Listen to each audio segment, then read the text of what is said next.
Welcome, Los Alamitos Unified School District families. I'm Andrea Reed, and I have the pleasure of serving as the Assistant Superintendent of Education Services. This is a short video presentation that will walk our families through the two instructional program offerings for students for the upcoming 2020-2021 school year. Hopefully, you've received Dr. Pulver's email with a link to the Los Alamitos Unified School District 2020-21 School Opening and Safety Plan. Through this video, I'm going to give you some clarifying information on two areas of this plan: instructional programs and the traditional schooling pathway. If you haven't yet received this plan, you can go to our district website at www.losal.org and download a copy. If you open the pamphlet up to page 6, instructional programs, you'll see that next school year we'll be offering our families two choices. Option 1, the traditional schooling pathway, and option 2, a distance learning pathway.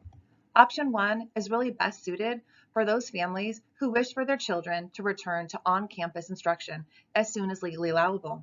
Option 2, the distance learning pathway, is really best suited for those families who prefer for their children to learn at home for the school year and participate in a distance learning program for the entirety of the 2020-21 school year.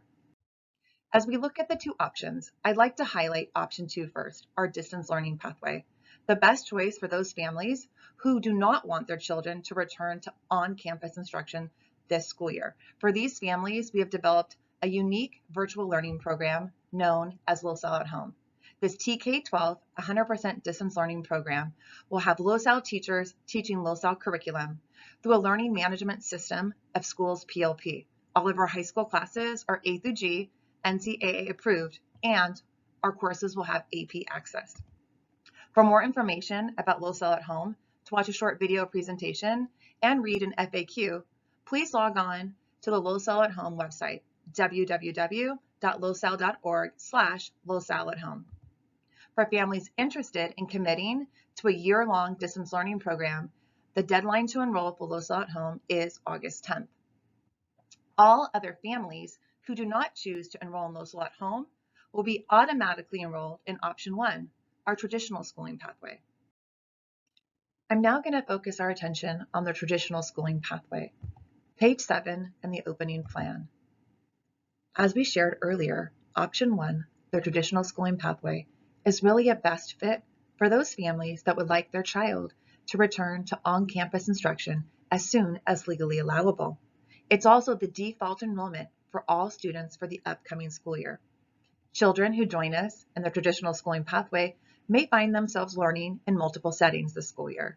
In a traditional setting with health and safety enhancements, where students return to campus for a full day of learning in a classroom with a typical number of students, but with additional health and safety enhancements. They could find themselves in a hybrid learning environment, where they return to campus for half of a school day in a classroom with approximately 50% of the typical number of students. Students learn remotely the other half of the day, utilizing the school's PLP learning management system, and are placed into two cohorts, an AM cohort and a PM cohort. Students in the traditional pathway could also find themselves in a distance learning setting, where they participate in 100% remote instruction, utilizing the school's PLP learning management system and following the distance learning schedule for their grade level taught by their regularly assigned LoSal teachers. How and when students return to on-campus instruction in their traditional schooling pathway is based upon requirements set forth for schools reopening by the California Department of Public Health. The first criteria that must be met in Orange County would be to be removed from the state COVID-19 monitoring list for 14 consecutive days. What does this mean for students who remain on the traditional schooling pathway? That they could work in multiple settings this school year, in a traditional setting with health and safety enhancements, in a hybrid learning setting, and in a distance learning setting? The goal would be, following county and state health guidelines, to have students return to on-campus instruction safely as soon as possible. Students would return based upon county and state health guidelines, as well as the safety protocols outlined in our district opening and safety plan, which is directly aligned to the CDPH guidance.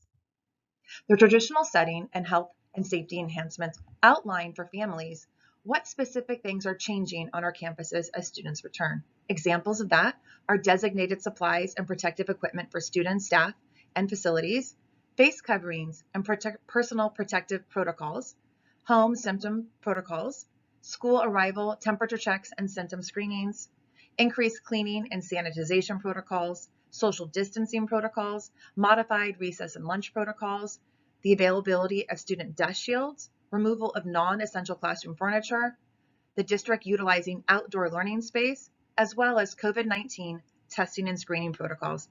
These really are just a few examples of the additional health and safety enhancements. For a full listing, please check the health and safety protocols and the opening plan. The real difference with the traditional setting, health and safety enhancements, is the instructional schedule. Looking for ways to mitigate student concentration at arrival, dismissal, and during passing periods. At the elementary level, we'll be implementing staggered start and stop times, and at the secondary level, we'll be moving to block schedules to reduce student concentration. Please look at the schedules available on page 7 of the reopening plan. In the traditional schooling pathway, if students enter into a hybrid learning setting, they will be on campus for half of their learning and learning from home remotely the other half. The goal of a hybrid model is to reduce the number of students on campus for instruction. The district will be employing an AM/PM model, TK through 12, where students are on campus half of their school day and learning remotely from home the other half. Students are assigned to either the AM or PM cohort as we attempt to reduce concentrations of students by about 50%. The same health and safety enhancements are present on campus and in our facilities as available in the traditional setting, and teachers utilize the school's PLP learning management system to manage remote learning time. To view hybrid schedules at the elementary, middle, and high school level, please take your attention to page 8 of the district opening plan. If students on the traditional pathway find themselves in a distance learning environment, they will be embarking on a 100% distance or remote learning platform. A couple of the words that you might start to hear when we talk about distance learning are synchronous and asynchronous instruction. Synchronous instruction is when the teacher is present or live at the same time as the learners, providing instruction and engaging students in the learning process. I think of this as live teaching time. Asynchronous instruction is when the teacher, the learner, and other students are not engaged in the learning process at the same time. Students are learning on their own time and schedule and engaging with assigned content independently. The main difference here is if our traditional schooling students are to embark on a distance learning pathway, this will be a very different system than the emergency distance learning that was deployed last spring. Our students on the traditional pathway will mirror the learning and instructional expectations for distance learning as our students who choose the low-cell at-home setting, where all teachers and students will be using the school's PLP learning management system. To take a deeper look at the distance learning schedules for all levels of instruction, please take your attention to pages 9 and 10 of the district opening plan. As we really look at the two options, option 1, the traditional schooling pathway, in summary, this option is best for families who want their child or their children to return to on-campus instruction as soon as legally allowable. This will also be the default enrollment for all district students for the upcoming school year.